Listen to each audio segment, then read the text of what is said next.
buenos días.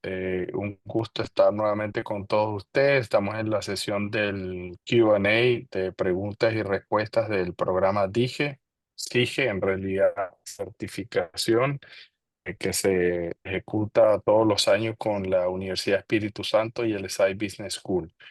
El aviso parroquial que nos toca en la mañana es volver a recordar que el 8 de septiembre tenemos viajando y va a estar en Buenos Aires. Se va a realizar una conferencia organizada y auspiciada por Camaco, que es la Cámara Argentina de la Construcción, y vamos a estar Martín Repeto, Daniel De Bono, mi persona, mi equipo en Brasil, que vamos a estar compartiendo los casos y haciendo ejercicios para complementar el keynote, la charla principal de Frat acerca de las reglas de flujo.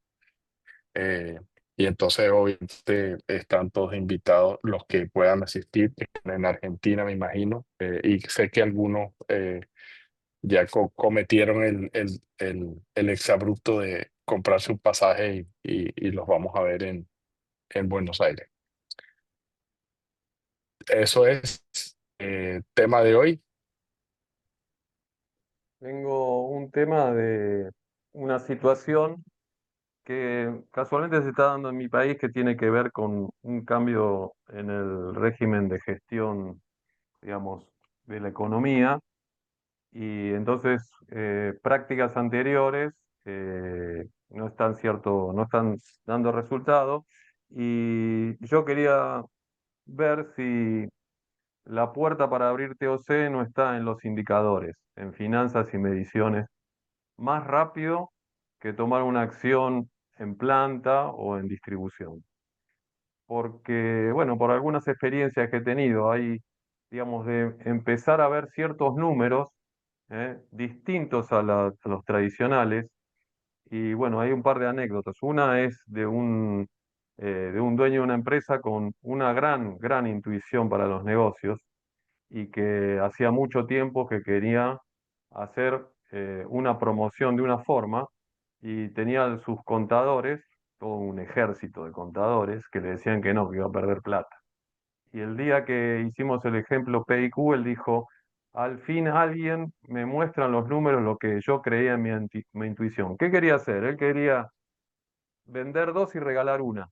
Las piezas eran así, o sea, quería hacer una promoción así. Claro, si hacíamos con la contabilidad tradicional nunca le daba, pero el throughput era mucho más alto de vender las dos porque aumentaba muchísimo la venta con esa promoción. Y otro caso fue una empresa que vendía electrodomésticos y me decía, yo he entrado en todos los mercados de Latinoamérica, pero en Chile no puedo entrar. ¿Y por qué? Porque la cuentita era siempre la misma, la suma de los costos más el margen me tenía que dar el precio. Claro, no le daba el precio porque Chile tiene otros precios. Y cuando hicimos la cuenta de, bueno, cuánto es el impacto de vender estos productos en Chile, realmente se les abría un negocio que no habían visto. Y Ujú. últimamente lo que pasó es otra empresa que tampoco en las licitaciones nunca llegaba y no podía vender cierta cantidad de productos. Ese era su máximo por los precios que manejaba, hasta que, bueno, hizo el cálculo del throughput que podía generar haciendo ciertas variaciones. Y bueno, el problema que tiene ahora es que le aumentó tanta la demanda que ahora abrió la puerta para hacer TOC en la parte de producción o operaciones. Así que bueno, ahí es donde ven que hay otra forma de gestionar. No sé qué opinan, pero me parece que los indicadores, los números, los ejecutivos lo ven antes que el flujo, me parece. No sé, es lo que está pasando. Y además mucha gente que no se sabe cómo mover en un mercado muy competitivo y si uno no le muestra números es difícil de convencerlos que el problema está en el flujo. O sea, para mí, comentando así muy rápidamente, eh, creo que lo primero es volviendo a la base, porque, o sea, todo tiene que ver siempre con la lógica de las decisiones que uno toma. Y lo que él hizo con el throughput, la inversión o el inventario y gasto operativo y la lógica de cómo usar eso es precisamente para cómo tomar decisiones en el negocio que tengo en mis manos con respecto a la demanda del mercado y hacerla que al final coincida, que las decisiones que tomo hagan crecer el throughput lo más rápido posible, la utilidad y el flujo de caja. Entonces, eso es lo primero. Cuando uno les muestra el throughput, lo que les está mostrando es que le estás removiendo una, un bloqueo de la vista sobre la toma de decisiones, porque la operación se convierte en un cuello de botella, en una restricción, sí, solo sí, si son capaces de destrabar la demanda. O sea, a lo que me refiero es que muchas veces la capacidad para o la habilidad para generar más throughput no tiene necesariamente que ver con lo que están haciendo adentro, sino la restricción claramente es una restricción de mercado. Y cuando estamos hablando de restricción de mercado, eh, no solamente es el hecho de qué tan buen servicio eh, te entrega, sino cómo aprovechas la demanda y los distintos segmentos y sectores de mercado que están ahí. Y eso necesariamente pasa por entender en la competencia siempre tienes que tener, bueno, cuál es la estructura de tu oferta y la oferta incluye el precio. Entonces, en el caso de empresa esta que dijiste que va para Chile, claramente estás hablando de un mercado donde la competencia es abierta, o casi abierta, se supone. Y como tiene que, pues, asumo, exportar el producto de Argentina para Chile, ya tiene un costo logístico superior. No sé si hay algo de aranceles o no, tal vez nada o muy poco. Eh, entonces eso ya por los costos tradicionales inmediatamente entra con déficit. Pero cuando uno hace el cálculo de truco dice, no, no, no, es que primero hay que vender para después ver cómo uno cubre los gastos operativos. El precio resuelva todo al principio. Y como además el gasto operativo ya está cubierto en apariencia por la venta que ya tienes en Argentina, entonces todo el truco adicional es como el caso de lo que le sucede a Alex, que viene un cliente que le viene a pedir otras unidades de 12 a un precio diferente y en cantidades diferentes y pues al final le termina salvando el negocio cuando ya tienen exceso de capacidad. Entonces creo que cuando la lógica que se instala con el throughput es que uno entiende que lo que estás vendiendo son minutos de la capacidad disponible. Y por supuesto, la mejor mezcla es el mejor throughput por unidad de restricción o por minuto que tiene. Pero si ya en el mercado actual estás vendiendo todo y eso te queda capacidad remanente por casi que por cualquier precio que venda, esa capacidad mientras genere throughput, es decir, por encima del precio, la máxima, es todo positivo. ¿Sí? Que esa es la locura que uno dice, no puede ser que sea así de simple. Creo que esa es una de las cosas y es decir, que cuando la restricción la tengo en el mercado, uno tiene que empezar considerando la lógica del throughput y todo esto y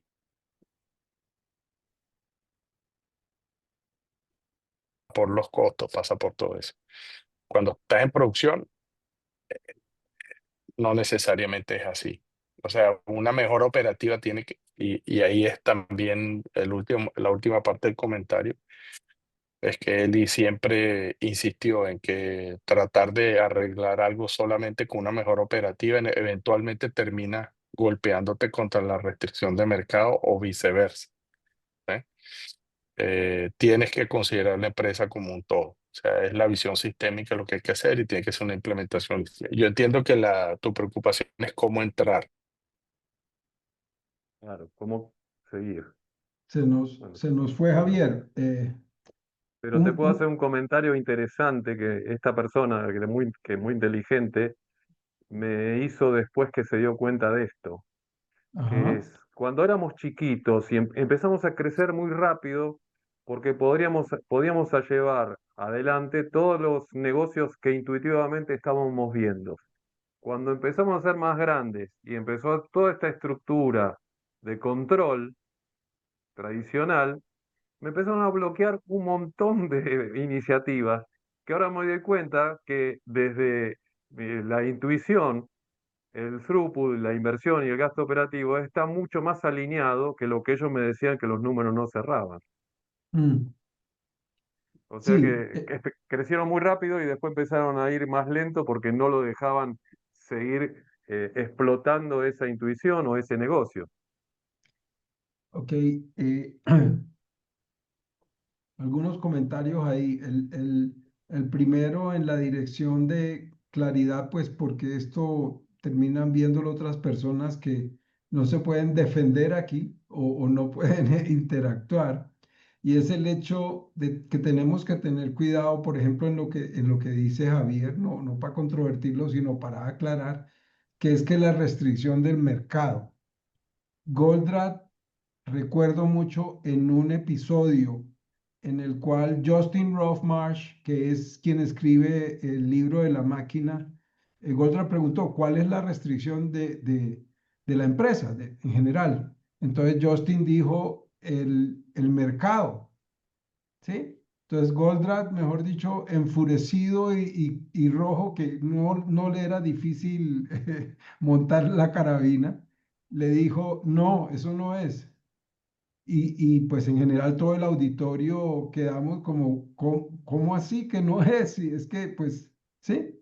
Entonces dijo, no, el, el mercado en general es órdenes de magnitud más grande que toda su capacidad instalada. El mercado, ¿sí? Lo que pasa es que se acostumbran a ver nichos, como pedacitos muy chiquitos del mercado, entonces por eso llegan a la conclusión de que es que no hay más mercado. Goldratt decía, eso no es cierto, eso es primera cosa, o sea, es para aclarar el sentido de que sí hay restricciones de mercados en algunos negocios porque no hay a quien más venderle ese producto o servicio que yo ofrezco. Eso es bastante raro, la verdad, ¿sí? Pero en general hay capacidad.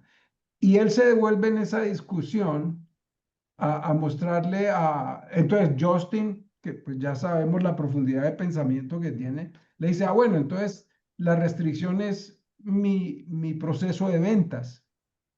¿Sí? Y ahora voy para la pregunta de Daniel. Entonces le dijo, ¿por qué tu proceso de ventas? Eso no es una restricción. Eso es que si tú sabes que hay que arreglar eso, arréglalo. Y ya, eso es un obstáculo que te impide explotar la restricción. Sí, entonces hablaba lo mismo que Henry Camp, que los ciclos son rápidos, uno, dos, tres, en el sentido de los 5 pasos de enfoque, ¿sí? ¿Por qué llegar hasta elevar cuando yo sé aquí en el segundo paso qué tengo que hacer para seguir vendiendo? Entonces, eso en cuanto a la claridad. Voy a hacer un comentario respecto que estoy releyendo este libro que es uno de mis favoritos de Eli Schwagenheim. Esto pues tiene ya sus buenos años, ya está hasta descuadernado el mío, el librito. Es de 1999, el copyright, ¿sí? Sí. Pero lo que voy a postular ahí son dos cosas que a mí particularmente Eli me ha parecido siempre una persona muy centrada y estructurada por su formación matemática de las cosas. Entonces, él dice que en los sistemas hay dos cosas que asustan a los directivos o dueños. Y esto no es nuevo, esto ya lo hemos tocado en múltiples oportunidades, y es que el sistema es muy complejo, es lo primero que se viene a la mente. Y obviamente como es muy complejo, todos queremos buscar algo que lo vuelva simple para poderlo administrar, porque la complejidad sabemos que no la podemos administrar, ¿sí? O intuitivamente lo entendemos. Y lo segundo, que en opinión de él es quizás más grande que el primero, es la incertidumbre y la variabilidad del sistema. Y que esas dos cosas impiden que las decisiones, claramente en la línea de pensamiento que sugiere Javier, es la correcta. O sea, Goldratt tuvo la inteligencia, digamos, o iluminación de reducir eso a entender que cómo juzgo una acción local dentro del resultado global. ¿Sí?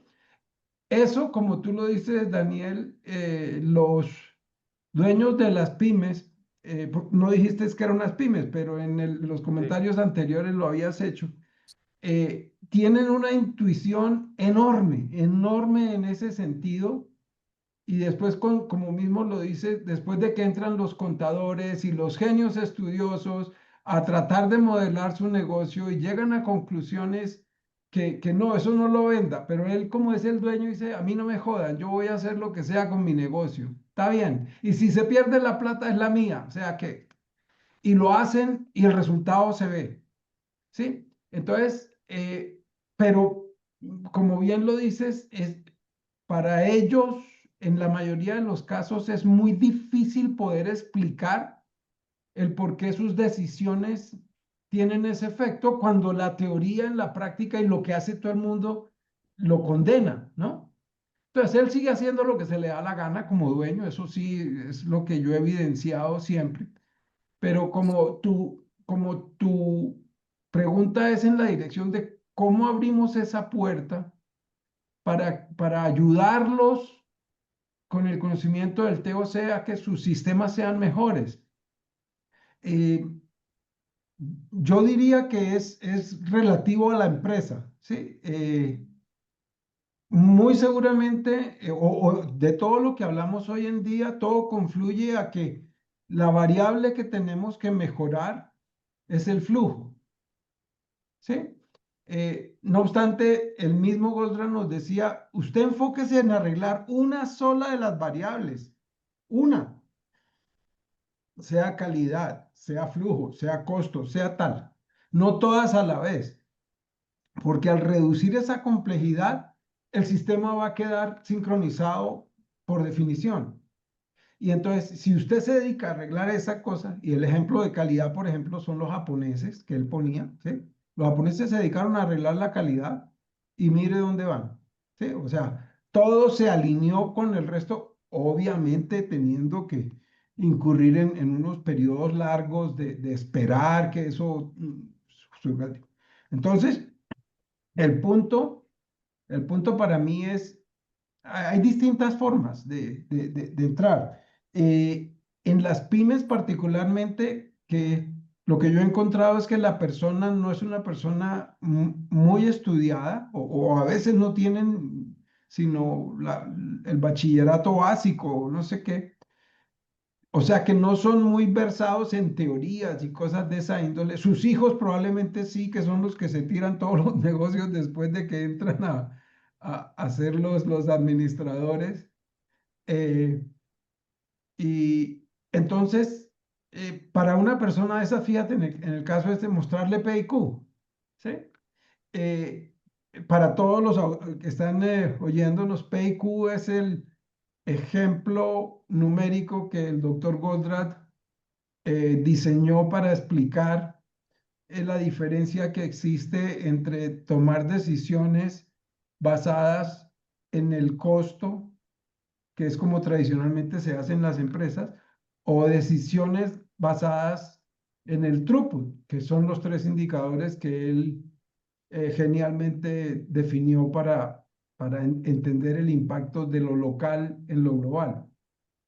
Y, y entonces, claro, eso abre los ojos en el sentido de decirle a él lo que te dijo. O sea, alguien por fin me explicó por qué era que lo que yo decía sí era cierto.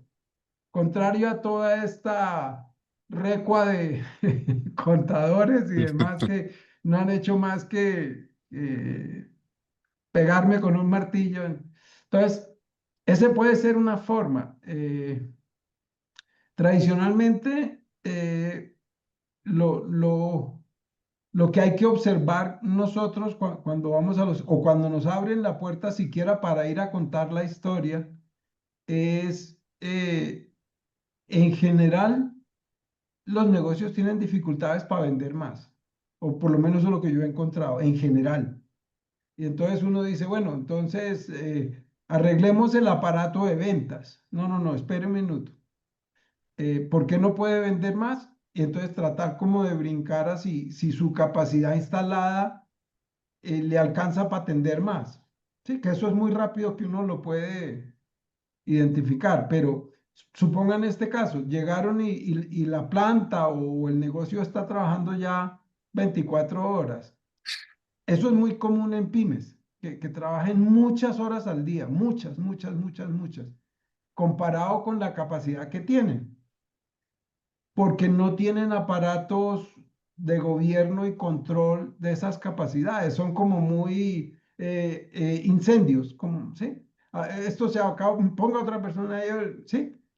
Y puedo estar faltando al respeto y a la verdad de muchos otros que sí son organizados, ¿ya? Entonces, ese es como el segundo chequeo. Y regresando a Eli Schragenheim, él dice, es que la cosa es cómo ve esta capacidad instalada que yo tengo de alguna forma es finita. Y él dice de alguna forma porque yo puedo hacer productos que toman un minuto de ese recurso el que está restringido o 10 minutos o media hora. Entonces, la mezcla que yo puedo lograr en el mercado influye radicalmente en el consumo de la capacidad. Y él dice, mire, no se desgaste mucho en tratar de identificar cuánta capacidad tiene específicamente, ¿sí? Porque la naturaleza difícil de la capacidad es que eh, depende de muchas variables, ¿sí? Cosa natural en un sistema interrelacionado. Entonces él dice, pero hay síntomas que le ayudan a entender si la capacidad está sobrepasada o no. Verbigracia, las entregas tarde, verbigracia, pilas de trabajo en un recurso, verbigracia, otras cosas. Entonces él dice que como buenos científicos deberíamos, con esas evidencias, o como el médico, el fonendo, uy, sus pulmones no están funcionando bien, se tienen ruido. Entonces, para esos casos, yo creo que una forma de entrar, y yo no sugeriría, Daniel, que hay una forma mejor que la otra, eh, porque todas fallan eventualmente, ¿sí? Por más que uno haya hecho la tarea y el PEICO y todo eso, al final pueden terminarle diciendo a uno que no por alguna otra razón que uno no vio. Yo decantaría todo este largo comentario mío hoy en día en que todo este desarrollo en torno al flujo ayuda muchísimo, muchísimo a tratar de explicar que si usted mejora el flujo, todo su sistema se va a, digamos, decantar y alinear con respecto a la demanda. No obstante, eh, eh, yo diría que es que el mundo del costo juega un rol muy, muy, muy encostrado en nuestras mentes, ¿sí? Porque pues la tendencia a pensar es, ¿usted sabe cuánto cuesta eso? ¿O el costo por unidad de eso, cuánto es? Digamos, es producto de toda la inercia del mundo y de lo demás, pues influye en nosotros también. Eh, entonces yo pensaría que la fórmula que yo sugiero es como el médico. ¿Cómo le entro al paciente? Pues depende de algunas pocas cosas, no son muchas, realmente es así. Y lo otro que deberíamos aprender, o por lo menos desde mi experiencia, es eh, si yo pudiera recorrer el camino que he recorrido, hay varios clientes en los que yo no hubiera entrado, porque al final del día tú estás poniendo en el asador tu experiencia, tu dedicación, y al final, en los casos en los que yo no entraría, es un problema de que el equipo directivo, si es que hay equipo directivo, tiene unas discrepancias, digamos, en principio irreconciliables entre ellos. Especial pymes que son familia, que son relacionados, que yo qué voy a decirle a mi hermano, ese tipo de cosas, ¿sí? No obstante, mi preferencia hoy en día es entrar en las pymes, porque me da deleite pensar que el dueño en una sentada toma la decisión y el resto lo hacen. O sea, el dictador valioso en el sentido de, ok, esto es así. Esos son, digamos, algunos de mis comentarios en torno a cuál será la mejor forma. No, o permanentemente yo ando descubriendo nuevas formas y estoy abierto a ellas. O sea, no es que coja el manual y sígalo. Sí, ahí hay una estructura central que el conocimiento nos guía, ¿sí? Por ejemplo, lo que acabó de decir Matías fuera de cámara. Bueno, es que hoy tenemos reservado para hacer la nube consolidada y luego el árbol de la realidad actual y luego el árbol de la realidad futura. Sí, eso son las herramientas poderosas que nos dejaron y nuestro método de identificar en dónde nos enfocamos, ¿sí? El resto, pero eso yo, lo que siempre he visto es que eso es una tortura china para el auditorio, ¿sí? Me va a enseñar a escribir una nube, ¿eso qué diablos es? Eso, sí. Y luego de eso, no contento con eso, de 3 o 4 o 5 nubes, consolidar eso en una, no, eso no puede ser que todo este sistema dependa de esas figuritas de las que usted dice. En fin, eso es. Daniel está pidiendo la palabra hace rato. Adelante. Gracias, gracias. Quiero ir a lo que interpreté era la pregunta de Daniel de Bono. Me dice que si es que los gerentes o los empresarios ven antes finanzas que operaciones a la hora en que se le está presentando las bondades de la teoría de las restricciones. Entonces, esa era parte de la pregunta, ¿no, Daniel? De Sí, acuerdo. sí, Entonces, sí, no viendo, tendríamos que entrar con los números primero porque ellos miran números. Entonces, mira, hay otra forma exacto, de ver los números. Esa es un poco la idea. eso. Entonces, fíjate, por donde yo veo es que todo lo que se haga, primero tenemos en mente lo que se llama en teoría de la restricción la meta, ¿verdad? Que es ganar dinero. Entonces, lo que está viendo tú, ese gerente, cliente potencial, es si está ganando o no está ganando dinero y su intuición va por ese objetivo, ¿no? El asunto está en que cuando trabaja con a mí no me gusta hablar de la profesión en general, pero con los contadores parten de un paradigma que es la decisión está basada en los efectos sobre los costos unitarios y de ahí viene la expresión del mundo de los costos.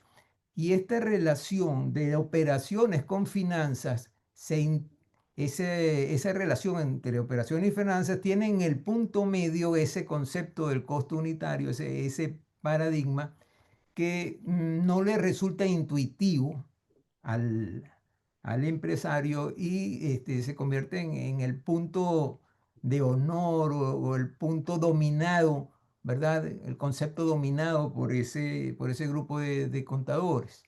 Entonces, realmente la palabra es obstáculo, ese paradigma se convierte en un obstáculo y la palabra no es que la contabilidad en general, porque la contabilidad es necesaria, que incluye, por supuesto, el registro de las transacciones y su ordenamiento, sino una parte de la contabilidad que es la asignación de costos. Eso es el verdadero punto neurálgico que se establece como un obstáculo entre la relación entre operaciones y finanzas. Entonces sí creo que hay que arrancar por finanzas porque es donde está el dolor y donde está el objetivo. Otro elemento es que de pronto he sentido que lograr que alguien se siente a que uno juegue con ellos el modelo de PIQ, bueno, ya es un gran logro, Pero creo que la cosa puede ser más sencilla todavía. Simplemente se abre el telón y se toma la decisión A, ¿no? Se, se cierra el telón, se abre el telón y hay un resultado en términos de estado de ganancia y pérdida más sencillo: ingresos, menos costos variables, menos fijos, utilidad. Nuevamente, ahora vamos a otro escenario. ¿Qué pasa en el otro escenario? Bueno, se toma la otra decisión, bien, la que tomaríamos en TOC, y nuevamente, al abrir y cerrar el telón, el resultado es completamente distinto. ¿Por qué? Porque ahí lo que está operando es el incremento del throughput, y está demostrado sencillamente que el costo fijo, por su mismo nombre, pues no cambió, y lo único que está determinando el cambio en el resultado es la variación del margen o del throughput, si lo queremos llamar de esa manera, ¿no? Entonces, es algo tan sencillo como eso, ¿no? Un cuadrito, ¿verdad? Con un escenario que es tomar la decisión de entrar en el mercado de chileno, o el otro cuadrito sencillito, el estado de ganancia y pérdida, de no entrar en el mercado chileno y ver la comparación de los dos, y sencillamente ahí está claro. Después entramos a, a, a una profundidad de lo que está pasando ahí, pero el asunto no es más complicado que eso. Nuevamente, si vamos a hablar de profesiones, en las primeras clases de microeconomía de cualquier curso, y si es de economía, vamos a ver una función de utilidad que es simplemente el margen, que llamamos tasa de throughput o throughput por unidad, multiplicado por Q, que es la cantidad, menos el costo fijo. Y para aumentar la utilidad, lo que se hace es, matemáticamente, se le saca la primera derivada, y lo que queda, como el fijo no es función de la cantidad, lo que queda entonces es la tasa de throughput, el throughput por unidad. O sea que simplemente la utilidad va a crecer en la medida que aumente el volumen a esa tasa. Bien, porque el fijo sencillamente no entra. Eso es como lo que está pasando frente a Venezuela. Dicen, no, que Estados Unidos está gastando demasiado dinero en mandar unos barcos y ponerlos frente a Venezuela. No, eso es parte del costo fijo. Eso ya está en el presupuesto de defensa de Estados Unidos. No hay realmente un gran incremento del costo por eso, ¿verdad? Entonces eso ya está en el presupuesto, no es un elemento que va a alterar el resultado. El otro elemento al que me quería referir, y ahí sí es un paso más allá, es que para mí el objetivo no es maximizar el throughput, sino el ROI, ¿no? Entonces, fíjense lo siguiente: el throughput es una función continua de la cantidad. En cambio, el gasto operativo y la inversión no es una función continua, es discontinua, ¿no? Entonces es constante dentro de un rango, dentro de un volumen, y para un volumen superior, entonces tengo un nivel superior de gasto. ¿Bien? Y va creciendo como una escalera. Entonces, si tomamos el rango de volúmenes dentro del cual está estable la función de gasto operativo y la función discontinua de inversión, entonces la única variable que va a determinar el aumento del ROI y el aumento de la utilidad es el volumen. Entonces lo que nos interesa es todas las decisiones que aumenten volumen dada una tasa. En teoría de las restricciones se habla muy poco de cómo alterar la tasa, ¿no? El throughput por unidad. Porque bueno, ya eso está en la cotidianidad del empresario, que anda buscando siempre minimizar el costo de compra, el costo variable, y maximizar el precio, ¿no? Entonces pero dado ese elemento como fijo, ese precio y ese costo variable, todo lo demás es todo el sistema, todas las interrelaciones, de las cuales se ocupa más teoría de las restricciones que de la primera, que es de la tasa unitaria de throughput.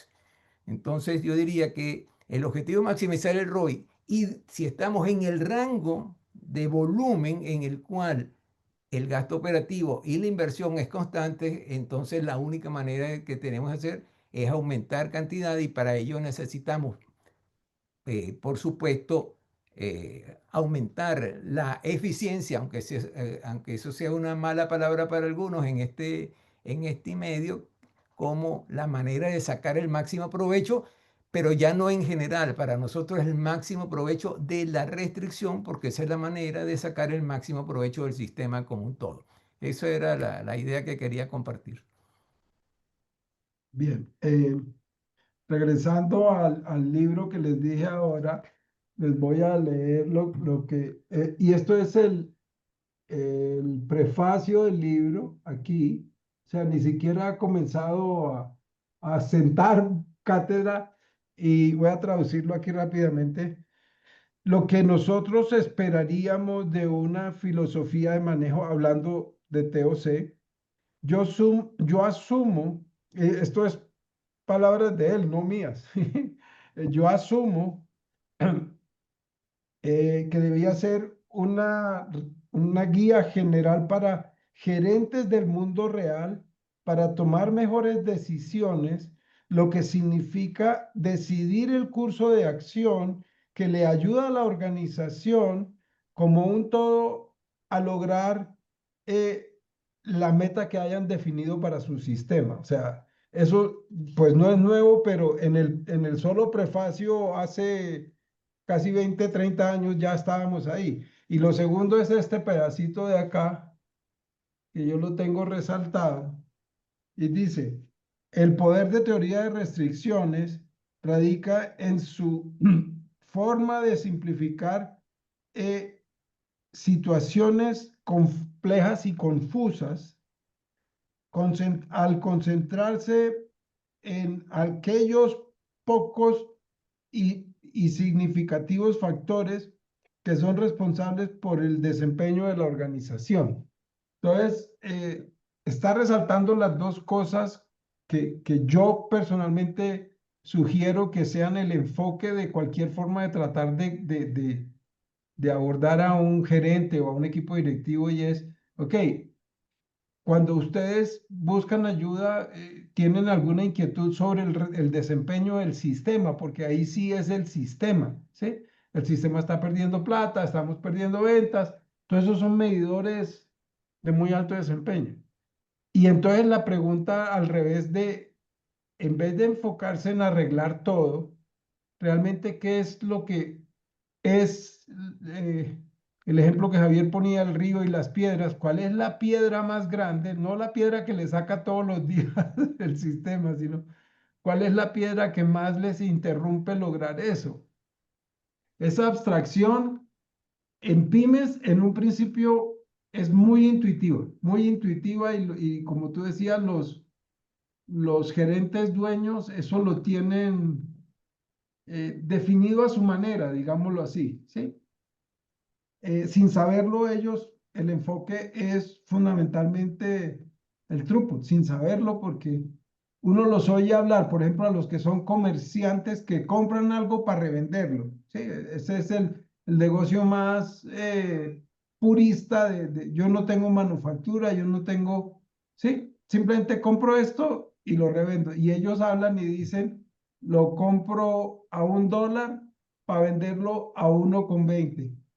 ¿Sí? Entonces, implícitamente esos 20 centavos por unidad, ¿sí? Son su throughput, porque están en esa esencia. Ellos de alguna forma dicen, no, pues yo ya tengo contratada a esta gente, vendedores y demás, pero eso es para hacerme vender toda esta dinámica de productos que yo soy quien lo decide, ¿sí? Entonces, eh, pero el foco es eso, es ayudarlos a ellos a ver que la esencia, pues en primera línea puede ser una cosa muy simple, ¿sí?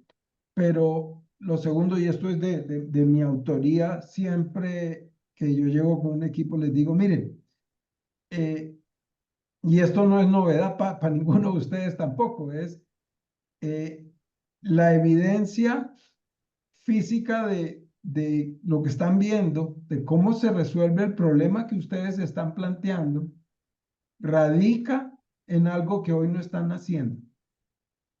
Sí, porque pues digamos que esa esencia es Es natural, ¿sí? O sea, si el sistema no está obteniendo los resultados, ¿sí? La dirección de solución radica en algo que hoy no están haciendo por fuerza, ¿sí? O si se quisiera, tienen que modificar una forma de ver su, pero eso es algo que hoy no están haciendo.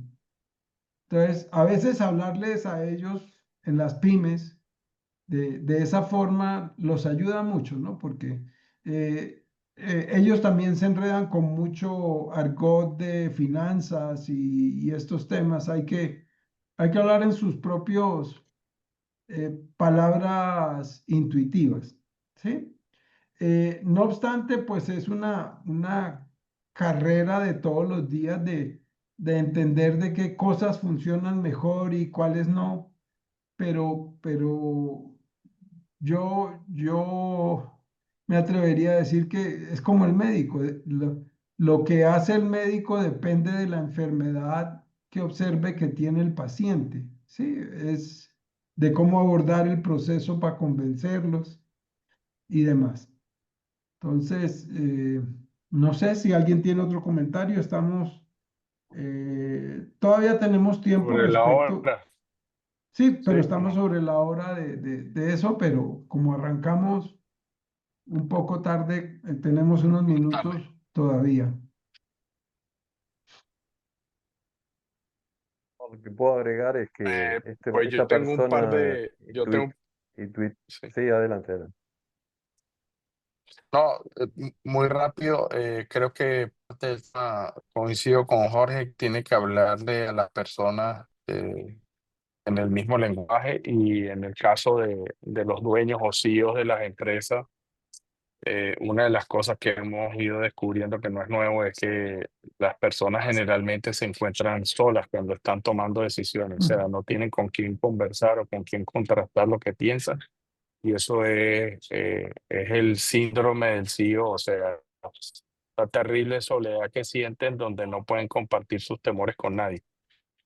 Eh, y en ese sentido, creo que cuando uno entra, lo primero que tiene que hacer es escuchar, no ir a vender, sino que tiene que ir a escuchar y entender qué le está pasando y uno mismo decidir, ¿tengo algo que aportar? ¿Le puedo ayudar? Sí o no. Y lo otro es que si la persona quiere escuchar. ¿Ya? Creo que con ese análisis entonces uno está, nuevamente, para mí pasa por eh, de tomarse el tiempo de poder tratarnos entre las personas como tal. O sea, creo que muchas de esas cosas a veces las hemos ido perdiendo, esa habilidad de conectar y decir, ok, te estoy mirando a los ojos, estamos hablando y te estoy escuchando, mi atención está contigo y me interesa saber más qué problema tienes y te quiero preguntar y quiero entender antes de yo empezar a hablar y como un loro de las grandes cosas que sé. Entonces es como confianza para que la persona te quiera escuchar, pienso yo. Sí, Eh, Esos son como los detalles ahí como para complementar todo lo que está diciendo Jorge. Y sobre el approach eh, y el tema de entender cuando estoy de acuerdo con que nadie tiene una restricción de mercado desde el punto de vista del tamaño del mercado. Mm, Sin embargo, cuando yo hablo de la restricción de mercado, sin querer queriendo en mi cabeza siempre estoy pensando es que la propuesta de valor que yo tengo no resuelve un problema o no está bien comunicado. O sea, que sigue siendo un problema interno. Es de mi ujú. interacción con el mercado y cómo yo le hablo al mercado y cómo digo qué valor genero o de la propuesta que creo que. Entonces, en ese sentido, el mercado siempre está ahí. El problema lo tengo yo para aprender qué hacer para realmente comunicar y satisfacer bien la necesidad. Entonces, cuando digo la restricción de mercado, significa que dónde me tengo que enfocar para ir a corregir. No es en la máquina, sino es en mi proceso que está de marketing y ventas y comunicación, en esa zona que está ahí. Esos eran los comentarios que tenía. De Sí, resto, muy antes de darle entretenido. la palabra, eh, por fortuna, casi todas las empresas tienen el problema que Javier menciona, ¿sí?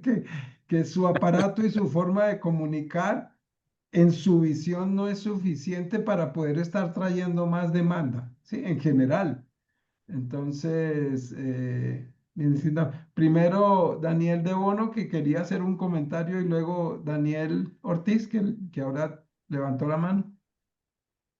No, es que, digamos, como resultado de este tipo de análisis, eh, esta persona ahora aprendió a preguntar solamente una frase cuando le vienen a ofrecer los ingenieros, los contadores, los gerentes, vamos a hacer esto, esto y esto, y entonces la pregunta que le hace es, ¿cuánta más plata vamos a ganar?